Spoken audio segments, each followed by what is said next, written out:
Chapter 7. Bob was over one day trying to talk my dad into going hunting with him. Daddy had liked to shoot and he had talked me all about guns, but he didn't care for hunting. He didn't like the taste of venison and he didn't like killing anything for sport. I sat and listened to all Bob's arguments, including the growing population of deer and the danger they were to us. "I bet your kid would like to go," he said as he winked at me. "Yeah, I guess," I replied uncertainly. I had no idea what I was agreeing to. We went out into the field so my dad could prove to Bob that I was okay with a gun. I'd always learn quickly, so all I needed to know were the specifics about the gun and the technique. My dad had once really been into guns and had won competitions for skeet shooting. Anymore, it seemed like he didn't have much time for it. Daddy had me practice on a .22 rifle. Once I knew how to sight a target, I could hit it. He and Bob had set up a few cans for me to practice on. Within 15 minutes, I could hit every one of them. Both Bob and my dad talked and talked to me about gun safety.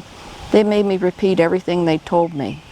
"She's going to kill her first deer this season," Bob smiled as he caressed the rifle. He was wrong, though. I didn't plan on killing anything. I wasn't even going to fire the gun. There were other ways of killing, but I wasn't going to do any of them either. 2 days later, I found out what deer hunting was all about. We woke up before the crack of dawn and got ready to walk in the woods. It was cold and damp to begin with, and there was another chance for rain. All I wanted to be was snug in my bed. Dad agreed that getting up at the crack of dawn to hunt wasn't the #1 thing on his list that morning either. Bob was sure the deer were all around us. I sensed the perimeter and didn't feel them at all. We'd been out walking through the woods for nearly 2 hours when I started to grow weary of our hunting expedition. We'd only seen one deer and it had evaded us. I'd seen ghosts and the aliens had tagged along for a while, saying all kinds of stupid stuff, but I had to ignore them, otherwise Bob and my dad would think I was weird. We sat down and took a break then. One of the crazy things the aliens had said was since I could sense energy, that I could find the deer. I had already known that, and I had rolled my eyes at them. Sensing energy had been one of the first lessons they'd ever taught me. While Bob went to take a leak, I said to my dad, "If Bob kills a deer, will this be over?" "Yeah, until next time," he grumbled. Then he gave me a funny look. "Why do you ask that?" I smiled at him.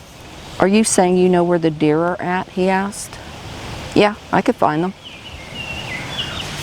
It started misting rain on us then, just the tiniest whisper of rain, but it was steady, and soon we'd be soaked. He looked up at the sky, then sighed. "Okay, if you lead us to the deer, I guess that would be all right." As Bob walked over to us, Daddy told him, "Let's follow her." He glanced from me to Daddy, then said, "Okay, let's go then." 15 minutes, I told him as I started walking. I smiled as Bob looked at his watch. We were almost to the 15-minute mark when I suddenly stopped. They stopped in their tracks too. I turned and smiled at them.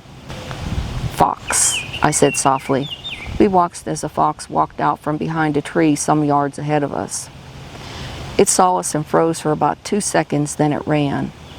It had been so amazing, even though it wasn't my friend Sittin' Fox or Scaredy Fox. They were the foxes that liked to visit when I roamed our property. I continued on, then stopped beside a fallen log.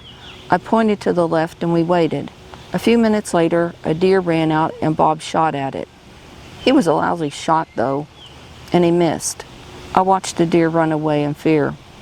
"Why aren't you two shooting?" he asked in irritation. Daddy and I traded glances. Neither of us wanted to kill anything. I led them a little further north and we waited again. The misting rain had stopped. 3 deer ran out. I watched both Bob and Daddy shoot. One of them brought a buck down. Bob took credit for it, but I doubted he had been the one to kill it because my dad was a really good shot and the deer were quite far away from us. I told them that I was going off to pee and they went to examine the downed buck. As I was making my way back, I sensed a raccoon and I waited for him. When he appeared, he was only about 15 feet away from me. I squatted down slowly and tried to stay still.